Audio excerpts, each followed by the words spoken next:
కూడా చెప్పారు. ఆయన తగిలి పడిపోయాడు అనే విషయాన్ని ఆయన చెప్పడం జరిగింది. ఆ తర్వాత ఆయన మరణించిన తర్వాత ఆయన పోస్ట్ మార్టం కూడా చేసే సమయంలో కూడా నేను అక్కడికి వెళ్ళాను. పోలీసు యంత్రాంగం అంతా కూడా ఏదో ఒక విధంగా దీన్ని వివాదం చేయాలి అనేటువంటి ఉద్దేశంతో వాళ్ళు ప్రయత్నం చేశారు. ఏంటంటే కిరణ్ కుమార్ వెళ్ళి వాళ్ళని పట్టుకొచ్చాడని, ఒక 30-40 మందిని తీసుకొచ్చే ప్రయత్నం చేశాడని రాంచి దాని మీద సింగయ్య మృతుడి యొక్క భార్యను సంతకం పెట్టమని కూడా పోలీసులు ఒత్తిడి చేశారు. అప్పుడు కిరణ్ కుమార్, అక్కడ మా ఇన్ఛార్జ్ కిరణ్ కుమార్, అదేవిధంగా కోటేశ్వరరావు జడ్పీటీసీ వాళ్ళు అడ్డం తిరిగి వీళ్ళు చెప్పింది మీరు రాసుకోండి అని చెప్తే అప్పుడు గత్యంతరం లేని పరిస్థితుల్లో వీళ్ళు చెప్పింది రాసుకున్నారు తప్ప లేకపోతే ప్రీ ప్లాన్డ్గా రాసుకొచ్చారు. ఎందుకని రాసుకొచ్చారంటే పైనుంచి మాకు ఆదేశాలు ఉన్నాయని చెప్పారు. ఆ తర్వాత నేను వెళ్ళి కూడా వాళ్ళకి చెప్పాను, మీరు ఏమి చెప్పాలనుకుంటున్నారో అది వాళ్ళు రాసిన దాన్ని చదువుకొని మీరు సంతకం పెట్టమన్న తర్వాత ఆ చీలి సింగయ్య గారి భార్య వారి బంధువులు కూడా చదువుకొని వారు చెప్పిందే రాసి ఇచ్చారు. లేకపోతే దానిలోనే ఎవరో ఒకరిని పెట్టాలనేటువంటి కుట్ర అప్పుడే ప్రారంభమైందని ఈ సందర్భంగా నేను చెప్పదలుచుకున్నాను. ఆ తర్వాత నాకు చాలా చిత్రం ఏంటంటే దీన్ని పెద్ద రాజకీయం చేయాలనే ప్రయత్నం చేస్తున్నారు. ఇవాళ అసలు ఇన్వెస్టిగేషన్ అథారిటీ అనేది పోలీస్ డిపార్ట్మెంట్ లాగా లేదు. ఆంధ్రజ్యోతి, ఈనాడు వాళ్ళే ఇన్వెస్టిగేషన్ అథారిటీ, వాళ్ళే కేసు ఇన్వెస్టిగేషన్ చేస్తున్నారు. సింగయ్యను బలి తీసుకున్న జగన్ వాహనం, నాకు అర్థం కాలేదు. ఇది యాక్సిడెంట్, ఆయన చనిపోయిన మాట వాస్తవం, పోస్ట్ మార్టం చేశారు, యాక్సిడెంట్ జరిగింది. ఏ బండి కింద పడ్డాడో అంటే ఎస్పీ గారు చెప్పాడు పలానా బండి కింద పడ్డాడు అని, పలానా బండి కొట్టింది అని చెప్పారు. మరి బలి ఏంటి? ఇంటెన్షనల్గా చేసేది బలి.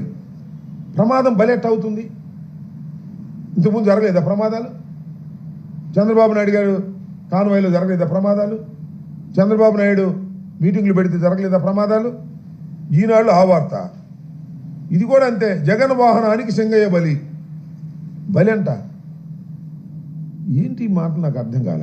ఎందుకంత అంటే జగన్మోహన్ రెడ్డి గారి వ్యక్తిత్వాన్ని హననం చెయ్యాలి అనేటువంటి ప్రయత్నం.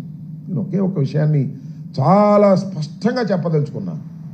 నిజంగా జగన్మోహన్ రెడ్డి గారికి ఆయన కాన్వాయ్లోనే కాదు, పక్కన ఎక్కడైనా ప్రమాదం జరిగి పడి ఉన్నా కూడా జగన్మోహన్ రెడ్డి గారు కాన్వాయ్ ఆపుకొని వారిని హాస్పిటల్కు చేరేంత వరకు కూడా ఆయన ఊరుకోడు. ఆయన స్వభావం అలాంటిది.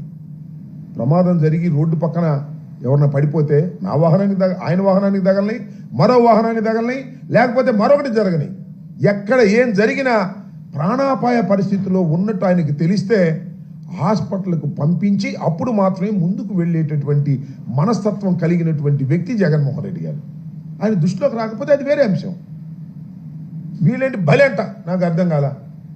కేవలం జగన్మోహన్ రెడ్డి గారు కారు వేసుకెళ్ళి గుద్దేశాడు అనేటువంటి భావంతో మీరు ప్రయత్నం చేస్తున్నారు. ఇది దుర్మార్గం అని ఈ సందర్భంగా నేను మనవి చేస్తున్నాను. ఇవాళ రకరకాల కథనాలు ఏవో తీసుకొస్తున్నారు, నాకు అర్థం కానటువంటి కథనాలు. ముందు చెప్పినటువంటి స్టేట్మెంట్ ఏంటి, ఇవాళ మాట్లాడుతున్నటువంటి మాటలు ఏంటి, ఈ ఆంధ్రజ్యోతి, ఈనాడు ఇన్వెస్టిగేషన్ ఏంటి, నాకు అర్థం కానటువంటి వ్యవహారం. ఏదో ఒక విధంగా జగన్మోహన్ రెడ్డి గారి పర్యటన అత్యంత విజయవంతమైంది. అనేకమైన ఇబ్బందులు పెట్టినప్పటికీ కూడా విజయవంతమైంది. దీన్ని భరించలేక ఎన్ని కేసులు పెడుతున్నారు మా మీద. రాత్రి ఒక కేసు పెట్టారు, వచ్చి నోటీస్ ఇచ్చి వెళ్ళారు నాకు రాత్రి 10ంటికి.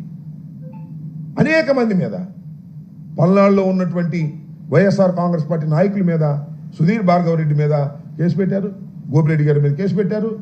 ఏదో ఒక విధంగా ఈ పర్యటనలో జరిగినటువంటి విషయాల మీద భూతత్వంలో పెట్టి చూపించి జగన్మోహన్ రెడ్డి గారిని బయటికి రాకుండా కట్టడి చేయాలి అనేటువంటి ప్రయత్నాలు పోలీసు యంత్రాంగం సహాయంతో చేయటం చాలా దురదృష్టకరమని ఈ సందర్భంగా నేను మనవి చేస్తున్నాను.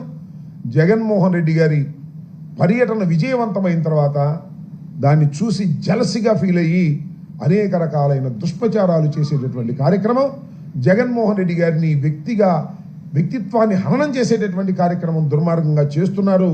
దీన్ని ప్రజలు గమనించాలని మనం చేస్తున్నాం. ఏం చేసినా సరే వెళ్తే ఆయనంట బెట్టింగ్లు కట్టి చచ్చిపోయాడని ఆయన మీద పెడతారు. నాకు తెలుసు బాగా రెంటపాళ్ళ గ్రామంలో బెట్టింగులు కాదు అది. ఈ రకంగా దుష్ప్రచారం జగన్మోహన్ రెడ్డి గారి ప్రచారం, జగన్మోహన్ రెడ్డి గారి పర్యటన బ్రహ్మాండంగా ఊహకందని విధంగా జరిగితే దాన్ని భరించలేక ఈ విధమైన నీచమైన తప్పుడు ప్రచారాలు చేయటం చాలా దురదృష్టకరమని ఈ సందర్భంగా నేను మనవి చేస్తున్నాను. ఇట్ ఈస్ ఎన్ యాక్సిడెంట్ జరిగింది, దురదృష్టకరం. అతను ఎవరో కాదు, మా కార్యకర్త. జగన్మోహన్ రెడ్డి గారు అంటే తీవ్రమైన అభిమానం కలిగినటువంటి వ్యక్తి.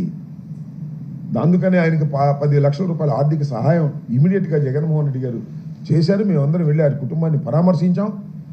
పోలీసులు వారిని ఏదేదో చెప్పమంటే వారు చెప్పం, మేము జరిగిందే చెప్తామని వాళ్ళు స్పష్టంగా చెప్పారు. దురదృష్టవశాత్తు చీలి సింగయ్య మరణం మాకు కూడా తీవ్రమైన నష్టాన్ని కలిగించినటువంటి, బాధ కలిగించినటువంటి అంశం అని కూడా ఈ సందర్భంగా నేను మనవి చేస్తాను. ఇలాంటి వాటిని అడ్డం పెట్టుకొని జగన్మోహన్ రెడ్డి గారి వ్యక్తిత్వాన్ని హననం చేయడానికి ప్రయత్నం చేస్తే మాత్రం అది దుర్మార్గమని ఈ సందర్భంగా నేను మనవి చేస్తున్నాను. ఇప్పటికైనా తెలుగుదేశం పార్టీ, అదేవిధంగా ఈ ఈనాడు, ఆంధ్రజ్యోతి సక్రమంగా ఆలోచించాలి. ప్రమాదం అంటే ఫ్యాక్ట్స్ రాయని తప్పలేదు. బలి అయిపోయారు, జగన్మోహన్ రెడ్డి గారి మీద బురదల్లే కార్యక్రమాలు చేయటం చాలా దురదృష్టకరమని కూడా ఈ సందర్భంగా నేను చెప్పదలుచుకున్నాను. ఓకే.